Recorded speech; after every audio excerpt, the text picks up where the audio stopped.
विश्वेशलिंगसंभूतं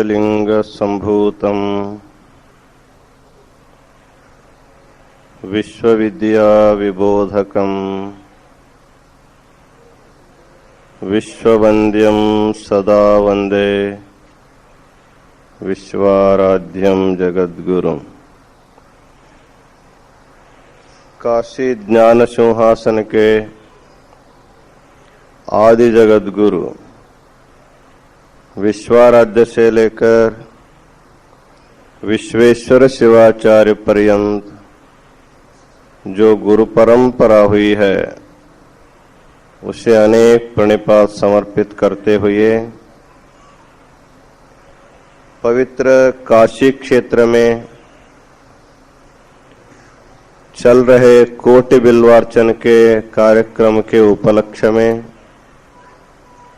आयोजित इस महासभा में उपस्थित सिराडोनकर महाराज, बाड़ापुरकर महाराज, सोलापुर के बसवराज शास्त्री जी और इस कार्यक्रम के निमित्त आए हुए पुणे और अन्य भागों से आए हुए समस्त सद्भक्तगण और माताओं,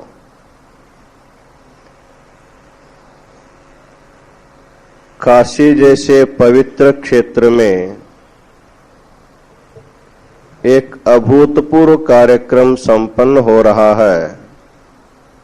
कोटि बिल्वार्चन का कार्यक्रम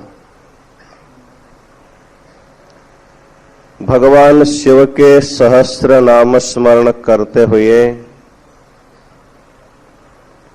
बिल्व दल को हम लोग भगवान को अर्पण करते जा रहे हैं। शिव के नामस्मरण करने से मनुष्य के सारे पाप नष्ट हो जाते हैं। तुलसीदास ने कहा है, नाम लेत भव सिंधु सुखाई। जो व्यक्ति भगवान का नामस्मरण करता है उसके लिए यह संसार सागर जो है सूख जाता है। हम लोग कहते हैं कि संसार सागर से तर जाना चाहिए, उससे पार हो जाना चाहिए। जिसको तैरने को नहीं आता है ऐसे लोगों के लिए केवल नाम जप ही आपको संसार सागर को सुखा देता है। वहां कोई पानी ही नहीं रहेगा तो डूबने का भय नहीं है और तैरने के लिए कोई कोशिश करने की जरूरत भी नहीं रहती। यह एक अत्यंत सरल उपाय है और सब के लिए सुगम है। चाहे वह अमीर आदमी हो, चाहे वह गरीब आदमी हो, चाहे वह विद्वान हो, चाहे वह मूर्ख हो, भगवान के नाम स्मरण करने के लिए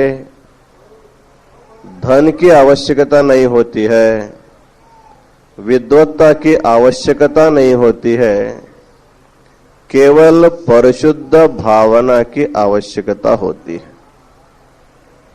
आप सब लोग बहुत दूर दूर प्रदेशों से, गांवों से काशी आ रहे हैं। आते समय कितने ही कष्ट का सहन करते हैं और इस जंगमवाड़ी महामठ में निवास करते समय भी बहुत ही सहन करते हुए भगवान के नामस्मरण करते हुए बिल्वार्चन में आप लोग भाग ले रहे हैं। और संध्याकालीन सत्संग में भी आप लोग श्री सिद्धांत शिखामणि का आशीर्वचन की भी आप लोग सुनते जा रहे हैं। श्री सिद्धांत शिखामणि के पिंडस्थल के बारे में कल हम लोग चर्चा करते जा रहे हैं। अंतःकरण जब शुद्ध हो जाता है तब उसको पिंड शब्द से संबोधित किया जाता है। मनुष्य के जीवन में अंतःकरण शुद्धि साधक के लिए परम आवश्यक है। हम अपने कपड़े को स्वच्छ कैसे करना है जानते हैं, बदन को कैसे स्वच्छ रखना इसको भी हम लोग जानते हैं, लेकिन मन को कैसे स्वच्छ करना ये बहुत कम लोग जानते हैं। जो बाहर दिखाई देता है उसकी स्वच्छता के लिए हम लोग ख्याल करते, क्योंकि लोग देखेंगे तो क्या कहेंगे, इसलिए धोती, साड़ी, शर्ट सब रोज साबुन लगा लगा करके स्वच्छ करते हैं, उसको इस्त्री करते हैं, अच्छा टीप टॉप करके उसको पहनते हैं, क्योंकि लोगों को दिखाई देता है। लेकिन मन एक ऐसा है वो किसी को दिखाई नहीं देता। कितना मलिन होने पर भी हम उसकी स्वच्छता के लिए इसलिए ख्याल नहीं करते हैं क्योंकि वो किसी को दिखाई नहीं देता है, चलता है। जैसे आप लोग घर में जब बैठे रहते हैं या कुछ काम करते रहते हैं, उस समय अच्छे वस्त्र पहनते नहीं हैं, कैसे भी फटा गंदा सब वस्त्र पहन करके घर में काम करते हैं। जैसे ही बाहर निकलना होता है, घर से बाहर निकलना होता है, वस्त्र को उसको निकाल देते हैं, अच्छा वस्त्र पहन करके आप बाहर निकलते हैं। क्यों घर में बैठे बैठे स्वच्छ वस्त्र पहनते क्यों नहीं है? तो सोचते हैं इसको देखने वाला कौन है। यहां तो हम ही हम है, मैं ही मैं हूं, गंदा भी चलता है, कैसा भी चलता है, फटा भी चलता है। लेकिन जब हम बाहर जाते हैं तो दूसरे लोग देखेंगे तो क्या कहेंगे, इसलिए दूसरों को दृष्टि में रखते हुए हम अपने वस्त्र को स्वच्छ रखते हैं। लेकिन भगवान ने ऐसा किया है कि आपका जो मन है यदि दूसरों को देखने जैसे यदि रखा होता तो हमारा मन वस्त्र के जैसे सदा सदा स्वच्छ रहता था। लेकिन भगवान मन को अंदर रखा है कि आपको मन की गंदगी केवल आपको ही मालूम होता है, दूसरों किसी को भी मालूम नहीं होता। लेकिन मनुष्य को ऐसा होना चाहिए, गंदगी को दूर करने के लिए केवल दूसरों के वजह से दूर करना नहीं है, अपने लिए भी गंदगी अच्छी नहीं है, उसको भी स्वच्छ करना चाहिए। तो लौकिक व्यक्ति बाहरी स्वच्छता के लिए जैसा प्रधानता देता है, उसी प्रकार साधक व्यक्ति अंतःकरण शुद्धि के लिए उसको प्रधानता देता है। तो अंतःकरण शुद्ध करने के लिए बहुत से साधन है, बहुत से मार्ग है, लेकिन अत्यंत सुलभ मार्ग है भगवान नाम स्मरण ही अभी सभी पापों से, सभी दोषों से मुक्त होने का एक अत्यंत सुलभ मार्ग है। तो कल हम लोग विचार कर रहे थे, अनेक जन्मों में किए हुए पुण्य के कारण जिसका सारा पाप नष्ट हो जाता है और जिसका अंतःकरण परिशुद्ध हो जाता है, उसको पिंड शब्द से संबोधित किया जाता है। ऐसा जो शुद्ध अंतःकरण वाला व्यक्ति है, उसको भगवान के दर्शन करने के लिए बाहर कहीं जाना नहीं पड़ता है, उसको अपने अंतःकरण में ही उसकी आत्मरूपी परमात्मा का उसको अनुभव करने की एक शक्ति उनको प्राप्त हो जाती है। इसलिए चंद्रकांते यथा तोयम सूर्यकांते यथा नलः बीजे यथांकुरस्युद्धः तथात्मनि शिव स्थितः। प्रत्येक व्यक्ति के हृदय में भगवान का नित्य निवास है। भगवान का नित्य निवास होते हुए भी हमको उसका अनुभव क्यों नहीं होता है, इसके बारे में आगे बताते हैं। अविद्या मोहिता जीवाः ब्रह्मैक्य ज्ञान वर्जिताः परिभ्रमन्ति संसारे निज कर्मानुसारतः देव तिर्यंग मनुष्यादि जाति भेदे व्यवस्थितः। अपने में ही विद्यमान उस तत्व को हम क्यों नहीं जानते, तो बताते हैं अविद्या मोहिता जीवाः। सभी जो जीव है अविद्या से मोहित है। अर्थात प्रत्येक व्यक्ति के अंतःकरण में अविद्या का एक पर्दा पड़ा हुआ है। उसी पर्दे के कारण अपने में रहते हुए भी भगवत तत्व का साक्षात्कार हमको नहीं हो पाता है। इसलिए अविद्या मोहिताः, अविद्या के मोह जाल में प्रत्येक जीवात्मा फंसा हुआ है। जैसे ही हम संसार में आ रहे थे, मातृ गर्भ से बाहर आ रहे थे, उस समय होने वाले जो वेदनाएं हैं, जो दुख है, उसको अनुभव करने वाला जो जीव था, वहीं बैठ करके प्रार्थना करता था, हे भगवान, इस योनि पीड़ा से जब हमको सुरक्षित बाहर भेज देंगे तो बाहर जाने के बाद मैं केवल आपका ही नाम स्मरण करूंगा, आपका ही भजन करूंगा, आपका ही ध्यान करूंगा, आपको छोड़ करके दूसरे का कुछ भी नहीं करूंगा, ऐसा प्रतिज्ञा किया। जब जीव प्रतिज्ञा किया तो भगवान के मन में कृपा आई, उन्होंने अनुग्रह किया, सुरक्षित ये बाहर आया। बाहर आते ही इसके ऊपर माया छा गए।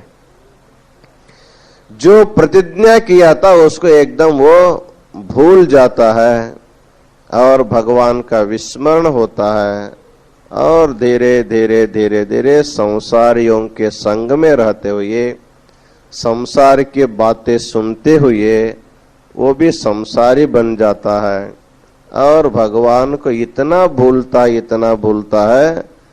कुछ लोग ऐसे ही कहते हैं कि हमको भगवान की पूजा करने के लिए समय नहीं मिलता है, जबकि भगवान हमको 100 साल की जिंदगी दिया है। एक एक आयु का जो क्षण है अत्यंत कीमती है। आयुष क्षण एकोपि न लभ्यः स्वर्ण कोटिभिः सएव व्यर्थताम नीतः कानुहानिस्ततोधिका। तो कहते हैं हमारे आयु का एक एक जो क्षण है वो क्षण कितना कीमती है, तो बताते हैं एक एक क्षण जो है 100 करोड़ सुवर्ण मुद्रा देने पर भी वो एक क्षण समय हमको मिलने वाला नहीं। आयुष क्षण एकोपि न लभ्यः स्वर्ण कोटिभिः सएव व्यर्थताम नीतः कानुहानिस्ततोधिका। मनुष्य अपने जीवन में लौकिक लाभ बहुत कुछ करता है, लेकिन वस्तुतः जिसको लाभ हम लोग कहते हैं वह लाभ उसको नहीं हो पाता। तो शास्त्रकारों ने कहा है कि कौन सा लाभ बड़ा लाभ है, तो आत्म लाभात परम लाभो न विद्यते। अपने आत्मा की जो जानकारी है, उसका जो ज्ञान है, वही सबसे बड़ा लाभ है। यदि उस लाभ के बिना जितना भी धन संपत्ति हम कमाएंगे, वह लाभ हमको लाभ कभी भी दिखाई नहीं देता। करोड़ों रुपया व्यापार में लाभ होने पर भी उसको संतोष नहीं होता है, तो सोचता है कि 2 करोड़ मिल गया होता अच्छा हो जाता था। अर्थात लौकिक संपत्ति जैसे जैसे मनुष्य को प्राप्त होता जाता है, तो उसके मन में लोभ बढ़ता जाने के कारण, वो लोभ के कारण उसको लाभ प्रतीत नहीं होता है। लोभ जो है लाभ को छिपा देता है, फिर कहता और चाहिए और चाहिए। तो भगवान ने 100 साल की जिंदगी जो कितनी कीमती है, एक क्षण के लिए 1 करोड़ सुवर्ण रुपया अभी आप समझेंगे तो 100 साल के लिए कितना करोड़ होता है, तो उसका पता अभी हम कर नहीं सकते हैं। आप जितने दिन रहेंगे उसको हिसाब करके बाद में हमको बताना कितना होता है। इतना मूल्य समय जो है भगवान ने हमें दिया है, लेकिन हम लोग कहते हैं कि हमको भगवान की पूजा करने के लिए हमारे पास समय नहीं है। लेकिन इसना मनुष्य जन्म में यदि आप भगवान की पूजा नहीं करेंगे, ध्यान नहीं करेंगे, और किसी जन्म में भी आप कर नहीं सकते हैं, आपको पुनः इस संसार चक्र में घूमना पड़ता है। इसलिए जीव संसार चक्र में क्यों घूम रहे, तो बताते हैं अविद्या मोहिता जीवाः ब्रह्मैक्य ज्ञान वर्जिता। मेरी आत्मा परब्रह्म रूप है, इसकी जानकारी नहीं है, इसलिए इसी कारण से ब्रह्मैक्य ज्ञान वर्जिताः, ब्रह्म ज्ञान शून्य होकर के जीव लोग इस संसार में देव तिर्यंग मनुष्यादि जाति भेदे व्यवस्थित। कभी देवता योनि में जाता है, कभी मनुष्य योनि में आता है, कभी पशु पक्षी योनि में जाता है। एक नहीं दो नहीं 84 लाख प्रकार के जो जीव है उनमें ये जीवात्मा शरीरों में निरंतर ये जो है घूमता रहता है।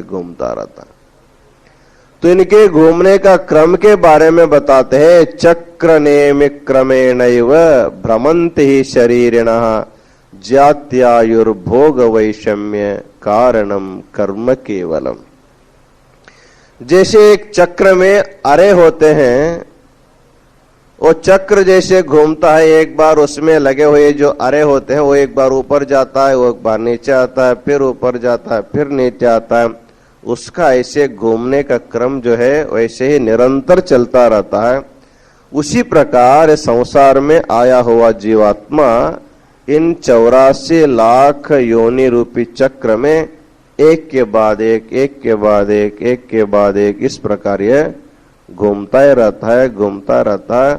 इस चक्र से उसको शांति या इस चक्र से उसको मुक्ति मिलना बहुत ही कठिन हो जाता।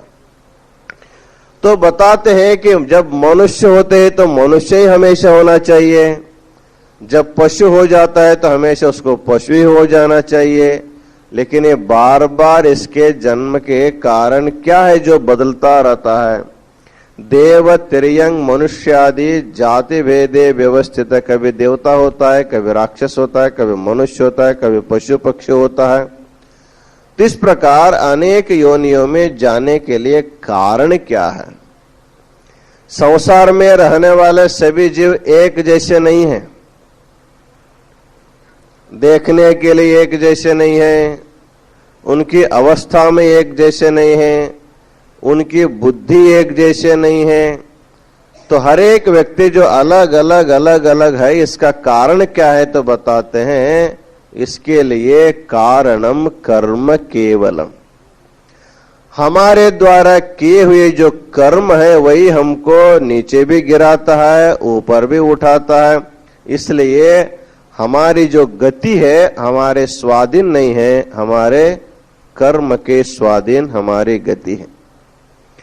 इसलिए कर्मानुगो गच्छति जीव ये कहा, इस संसार में प्रत्येक जीवात्मा अपने कर्म के अनुसार कहीं भी जाता है तो उसका कर्म ही कारण है। आप लोग काशी क्षेत्र में कोटि बिल्वार्चन के लिए आए हैं, तो आपका किसी जन्म का एक ऐसा पुण्य होगा जो परिपक्व हुआ होगा, वही पुण्य के वजह से आप लोग काशी जैसे पवित्र क्षेत्र में आकर के 1 दिन 2 दिन 3 दिन महीना 3 महीना रहने का जो अवकाश मिलता है वो अपने पुण्य के कारण मिलता है। लेकिन इसी समय में और आप जिस गांव से आप लोग आए हुए हैं उस गांव के लोग कहां कहां क्या क्या कर रहे हैं तो उनको ही मालूम है। तो इस प्रकार प्रत्येक व्यक्ति को कुछ भी जो घटनाएं घटती है उसके लिए उनका कर्म कारण होता है। इसलिए हमारी गति अच्छे होने के लिए हमको निरंतर अच्छा ही कर्म करते रहना चाहिए। कर्म करने के लिए भगवान हमको 2 हस्त दिए हैं। अयम में हस्तो भगवान, अयम में भगवत तरह। तो वेदों में कहा गया है कि आपके जो हाथ है इसको भगवान कहा गया, अयम में हस्तो भगवान। इसलिए प्रत्येक व्यक्ति सुबह सुबह उठने के बाद किसी भगवान को दर्शन करने से पहले अपने कर दर्शन करता है।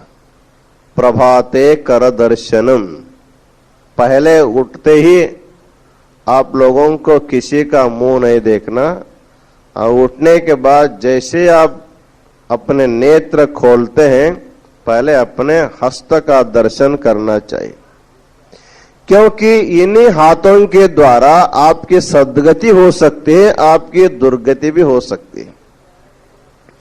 इन हाथों के द्वारा यदि आप पुण्य कर्म करते हैं, परोपकार करते हैं, सेवा करते हैं, दान धर्म करते हैं, तो उसी कर्म के वजह से आपको पुनः पुण्य प्राप्त होता है। पुण्य के वजह से मनुष्य सुखी होता है। एक सुभाषित ने कहा है, इस संसार में कुछ लोग श्रीमंत होते हैं, कुछ लोग गरीब होते हैं, इसका कारण क्या है? तो हम लोग कहते हैं वो तो नौकरी धंधा करता है, व्यापार उद्योग करता है, इसलिए वो श्रीमंत है, और जो व्यापार धंधा नहीं करता है तो उसके पास पैसा नहीं है, तो इसलिए वो दरिद्र है। लेकिन व्यापार धंधा करके पैसे कमाने के लिए भी पुण्य लगता है। इसलिए सुभाषितकार कहते हैं, अदत्त दोषेण भवेद दरिद्रः, दारिद्र दोषेण करोति पापम, पापाद अवश्यम नरकम प्रयाति, पुनर्दरिद्रो पुनरेव पापी। दरिद्रता के लिए पाप कारण होता है। हमारे में यदि पाप रहेगा, हम दरिद्र होते, हमारे पास संपत्ति नहीं आती।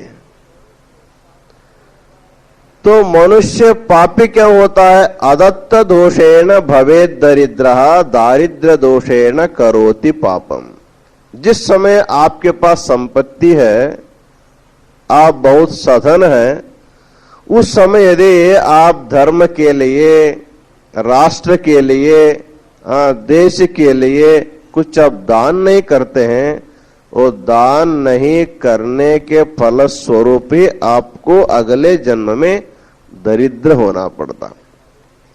अदत्त दोषेण भवेद दरिद्रः, नहीं देने के कारण ही मनुष्य दरिद्र कुल में जन्म लेता।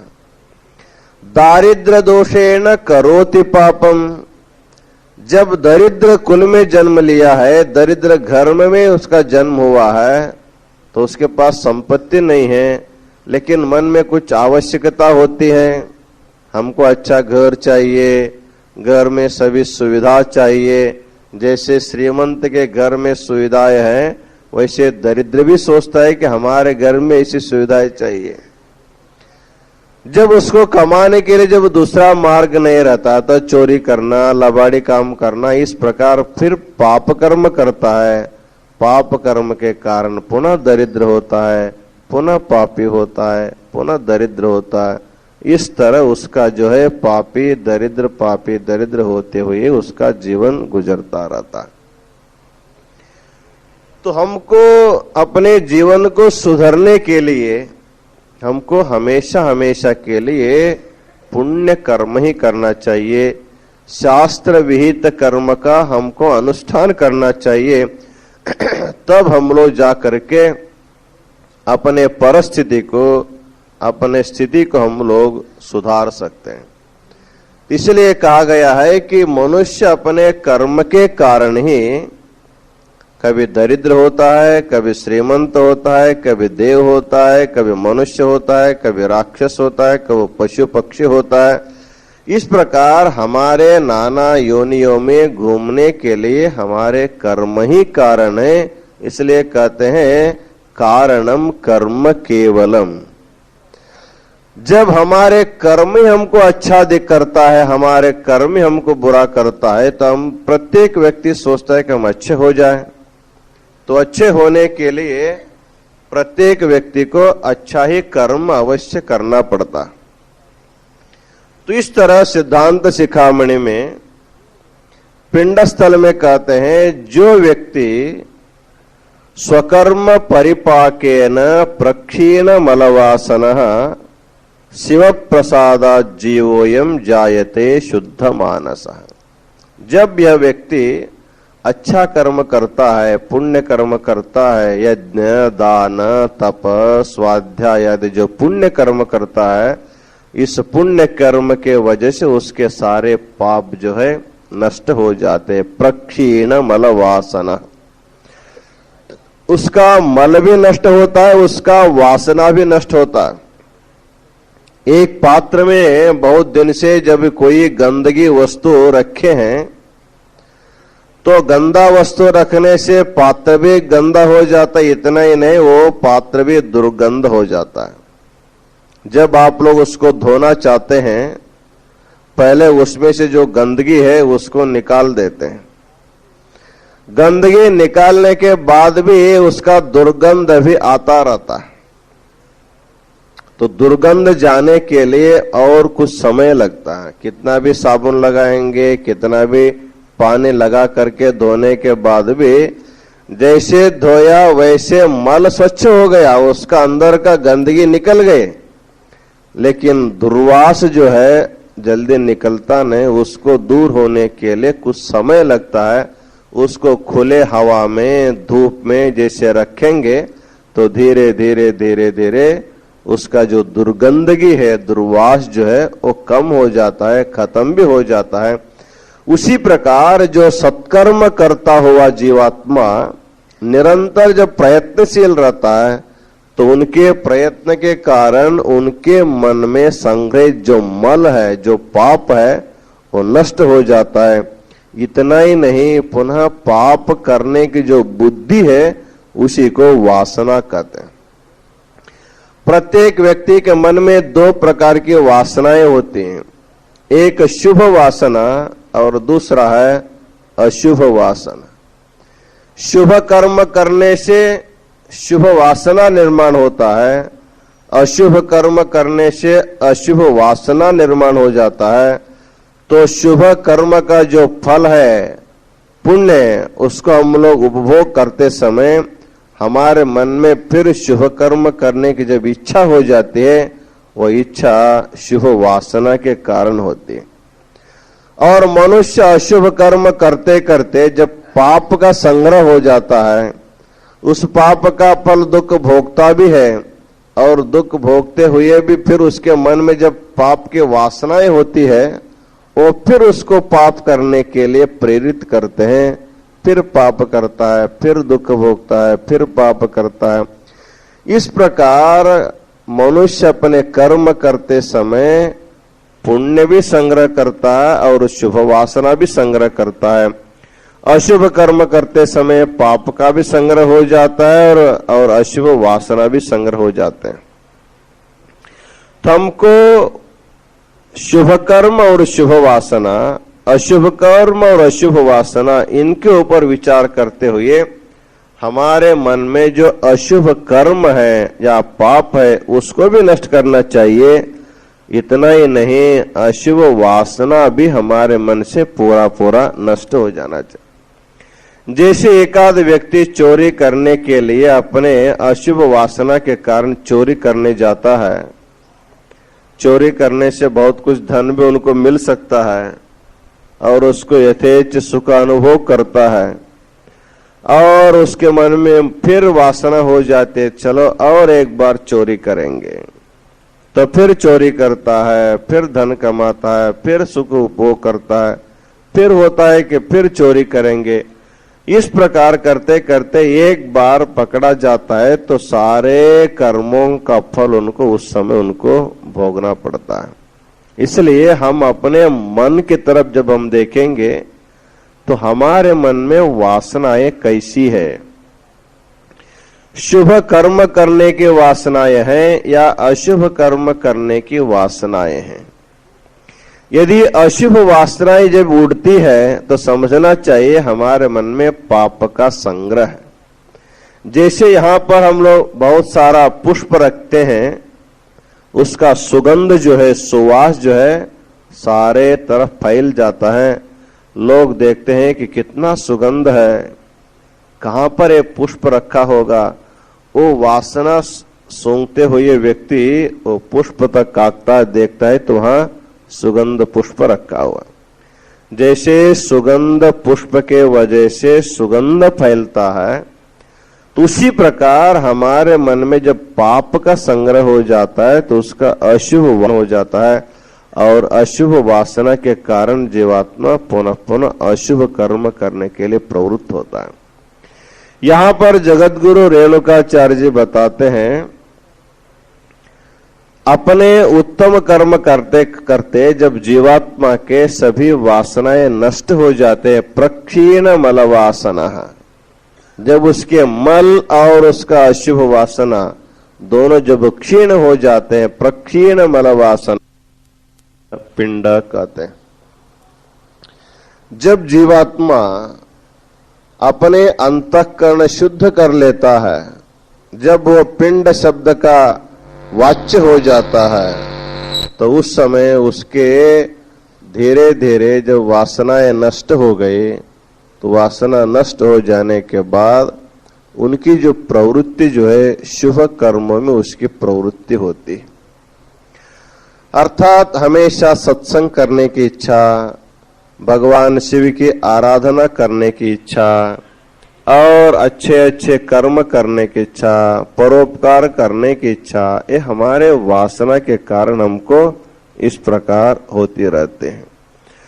तो इस तरह जब उसके सारे मल और वासनाएं नष्ट हो जाते हैं, तो उनको कहते हैं, इस प्रकार जब वो परिशुद्ध जीवात्मा हो गया, जंतुरंत्य शरीरोसो पिंड शब्दाभिधेय का। जब वासनाएं नष्ट हो गई, उसका मल भी जब नष्ट हो गया, तब उसको अंत्य शरीरी कहते, जंतु अंत्य शरीरोसो पिंड शब्दाभिधेय का। उनका जो शरीर है, जो पिंड शब्दवाच्य शुद्धांतःकरण जीव का जो शरीर होता है, वह शरीर चरम शरीर होता है, वो अंतिम शरीर होता है। उसके बाद उसको पुनः शरीर नहीं मिलता है। इसलिए हम अपने आशीर्वचन मालिका को मराठी में जन्महा अखेरचा, इस प्रकार हम लोग शीर्षक दिए। इसका कारण यह है कि सिद्धांत शिखामणि का जो स्वाध्याय करेगा, उसमें बताए गए आचरणों को जो आचरण करेगा, तो उसका रोज उसका अनुभव करेगा स्वाध्याय करते हुए, तो उसके लिए पुनर्जन्म नहीं मिलता है। जंतुरंत शरीरोसो पिंड शब्दाभिधेय कहा। जब हम पिंड शब्द के लायक हो गए, उसके बाद फिर हमको जन्म नहीं मिलता। जैसे आप लोग काशी आने के लिए आपके मन में इच्छा हो गई, आप रेलवे में जाकर के रिजर्वेशन किए और टिकट ले करके जब गाड़ी में बैठ गए, फिर आप काशी आ गए। जब आप टिकट नहीं निकाला है, रिजर्वेशन नहीं है, फिर आपको आने की इच्छा है लेकिन नहीं आ सकते हैं।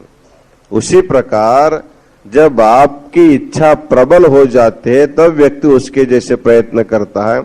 उसी प्रकार प्रत्येक व्यक्ति को जैसे काशी आने की इच्छा है, क्योंकि काशी भगवान शिव की नगरी है, भगवान शिव का नित्य निवास काशी में होता है, तो कहा जाता है, तो एक बार देवोदास नामक राजा इस काशी नगरी में जब इस शहर का निर्माण किया था, तो उनकी भक्ति इतनी बढ़ गई थी, उनके भक्ति के कारण भगवान शिव जो है कैलाश छोड़ करके काशी आ गए।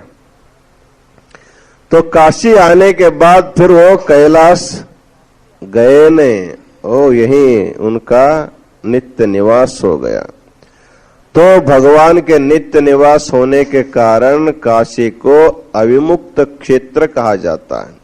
अर्थात जिस समय जब भगवान शिव आकर के इस क्षेत्र में निवास करने लगे, तब से अब तक वो काशी छोड़ करके वो गए नहीं, उनका नित्य निवास यहाँ पर विद्यमान है। तो एक बार हम वहां बेंगलोर के पास तुमकुर गए थे, वहां पर काशी विश्वनाथ मंदिर की वो लोग स्थापना किए थे और अंदर शिवलिंग प्राण प्रतिष्ठापना करने के लिए हमको बुलाए थे। काशी के जगत गुरु के द्वारा विश्वेश्वर की प्रतिष्ठापना। तो हमको आश्चर्य हुआ कि अब विश्वेश्वर काशी में रहेगा कि अब तुमकुर में आएगा। तो काशी का विश्वेश्वर जब तुमकुर में नहीं आता है तो तुमकुर का मंदिर विश्वेश्वर मंदिर कैसे कहलाएगा? तो कहने का तात्पर्य है विश्वेश्वर काशी छोड़ करके कहीं नहीं गए हैं। इसका अर्थ है वो इतना व्यापक है, उसको जाने को नहीं होता है, उसको आने को भी नहीं होता। जैसे आकाश जो है, आकाश सर्वत्र व्यापक है। हम क्या कहते हैं, काशी का जो आकाश है वो काशी छोड़ करके कहीं जा नहीं सकता है, वो यहीं वो रहेगा, ऐसा हम लोग कहेंगे। वो तो ठीक ही है, कहाँ जाएगा, आकाश कहीं जाता नहीं। लेकिन जो आकाश काशी में है वह आकाश पुणे में भी है, मुंबई में भी है, सब जगह में है, लेकिन हमको ये मालूम नहीं होता है। इसलिए भगवान का नित्य निवास जैसे काशी में है, उसी प्रकार आपका जो काय है वो काय भी काशी है। आपका जो शरीर है वो काय भी काशी है, काय भी क्षेत्र है। गीता में भगवान ने कहा है इदम शरीरम कौन्तेय क्षेत्रमित्यभिधीयते। मनुष्य का जो शरीर है वो ये क्षेत्र है। क्षेत्र का अर्थ क्या होता है? जिस स्थान पर भगवान का नित्य निवास होता है उसी का नाम क्षेत्र है। काशी एक क्षेत्र है, रामेश्वरम एक क्षेत्र है, केदार एक क्षेत्र है। जो नाना ज्योतिर्लिंग है, जो धाम है, शक्तिपीठ है, इन सबको हम लोग क्षेत्र कहते हैं। क्षेत्र का अर्थ है भगवान का नित्य निवास जहां पर होता है उसी का नाम क्षेत्र है। जैसे भगवान विश्वेश्वर के रूप में काशी में निवास करता है, उसी प्रकार प्रत्येक व्यक्ति के शरीर रूपी काशी में भी वो आत्मा के रूप में वही भगवान शिव हमारे अंतःकरण में विद्यमान है। तो हम लोग बाहर के काशी में विश्वेश्वर का दर्शन तो करते हैं, लेकिन बैठ करके आंख बंद करके यहीं अपने में रहने वाले उस भगवत तत्व को हम लोग देख नहीं पाते हैं। बाहर की यात्रा बहुत सरल है, लेकिन अंदर की यात्रा बहुत कठिन है। आपको हम पंचक्रोशी करने के लिए कहेंगे, काशी में आने के बाद पंचक्रोशी यात्रा करनी पड़ती है।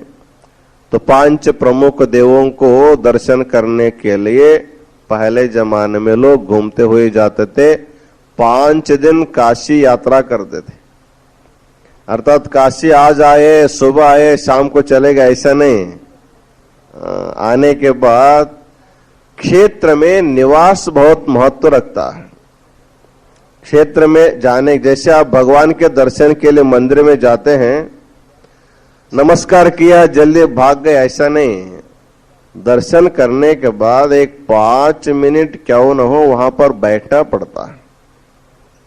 बहुत लोग बैठते हैं लेकिन पूरा मन से नहीं बैठते हैं, कब बैठे कब उठे। तो बैठने का उद्देश्य इतना ही है, जिस भगवान के दर्शन करने के लिए हम मंदिर में आए थे वह भगवान हमारे देह रूपी मंदिर में भी है। उसको अनुभव करने के लिए कुछ समय तक मंदिर में बैठ करके अपने आत्मचिंतन करने के लिए कहा जाता है। तो हम लोग बाहर यात्रा के लिए बहुत दूर दूर तक जाते हैं, लेकिन अंतर यात्रा करने के लिए मनुष्य घबरा जाता है। यदि हम कहेंगे आप लोग 1 घंटा आंख बंद करके पद्मासन लगा करके यहां ध्यान करना, किसी से नहीं बोलना, किधर भी नहीं देखना, कुछ भी नहीं सुनना, केवल आप अपने अंदर ही आप अपने आत्मा का अनुभव करते रहे, ऐसे हम कहेंगे तो कितने लोग अंदर जाएंगे। हम कहेंगे आंख बंद करो, कोई नहीं देखना, तो कुछ न कोई व्यक्ति थोड़ा सा आंख खोल करके देखता है कि सब आंख बंद किया है कि मैं केवल बंद करके बैठा हूं। तो जहां पर निषेध किया जाता है वहां पर मनुष्य की प्रवृत्ति अधिक होती है।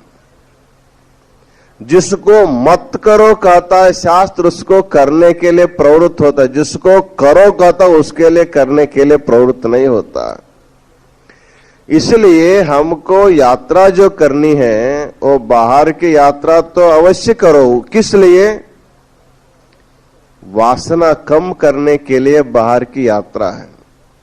बहुत से लोग घर छोड़ करके कभी जाते नहीं हैं, सोचते हैं कि घर छोड़कर जाएंगे तो कैसे होगा, हमारे बिना घर कैसे चलेगा।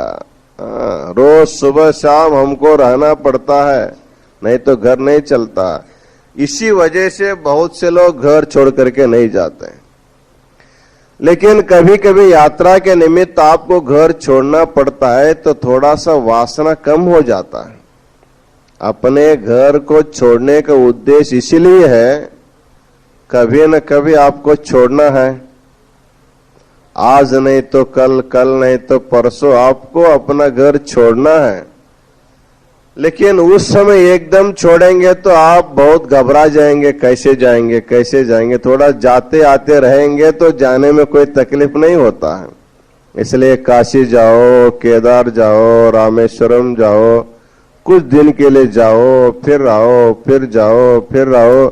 एक बार पूरा छोड़ करके जाने के लिए हमारी तैयारी हो जाती है।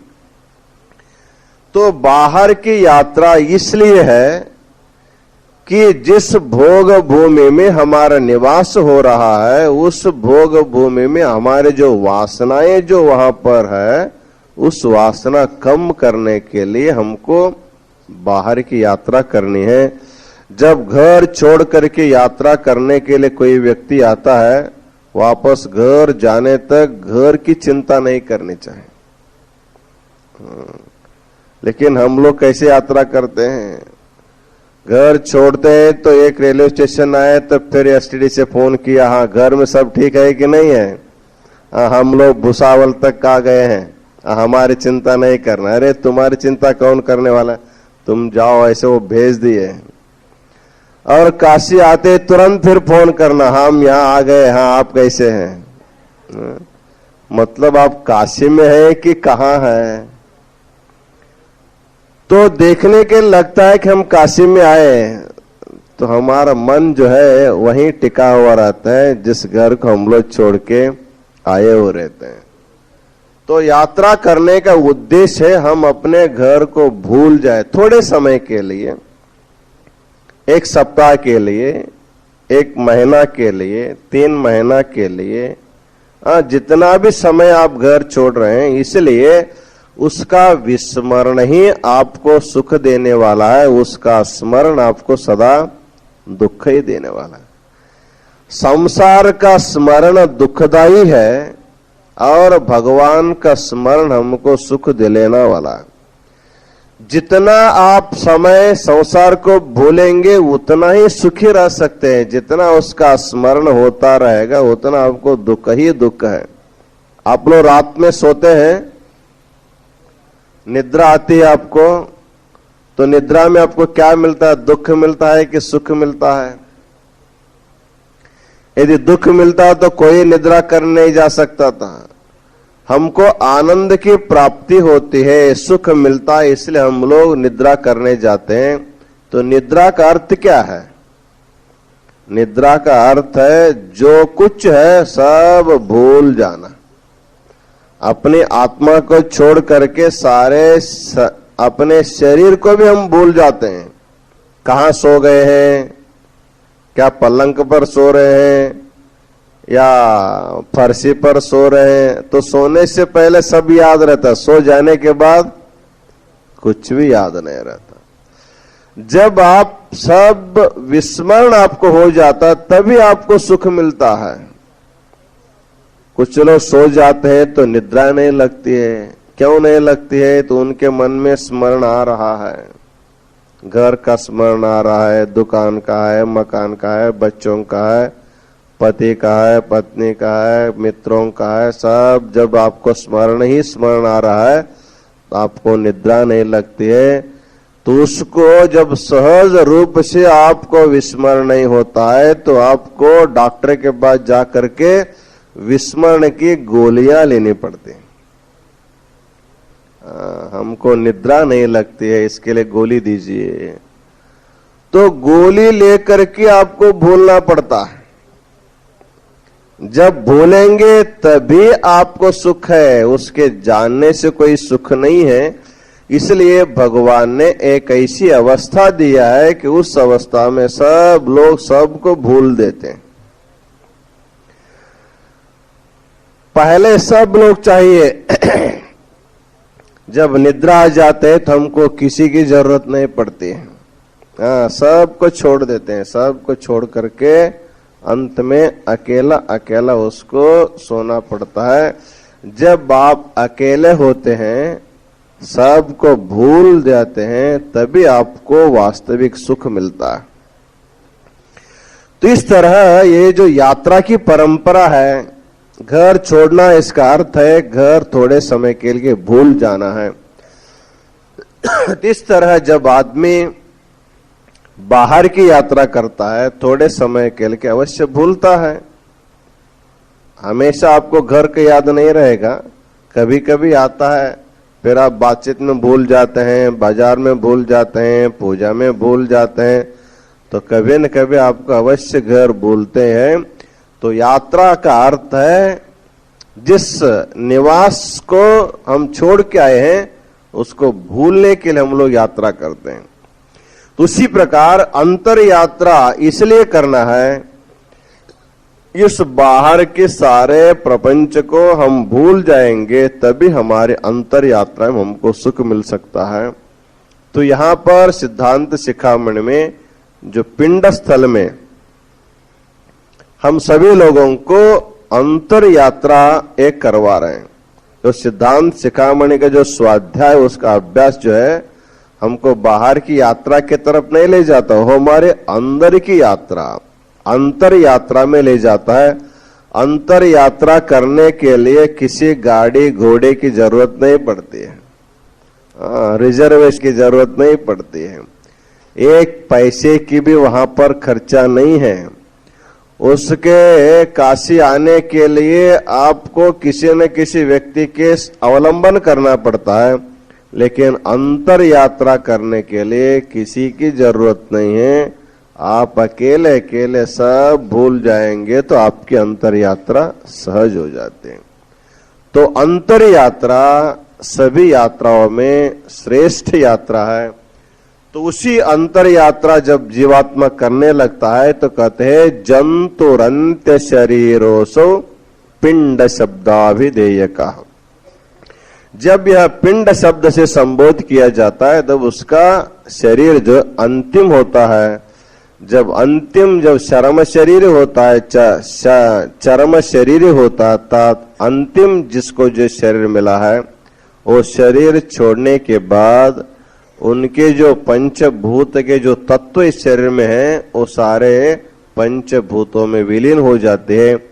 और वह जो शुद्ध आत्मा होता है, वो अपने जीवन शरीर छोड़ने से पहले ही अभी सारी सीढ़ियां जो है, 101 जो सीढ़ियां हैं, उसको चढ़ करके उस स्थिति तक वो पहुंच जाता है।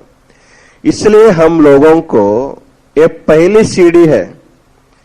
जब व्यक्ति पहली सीढ़ी चढ़ता है तो फिर आगे सीढ़ी चढ़ने के लिए कोशिश कर सकता है।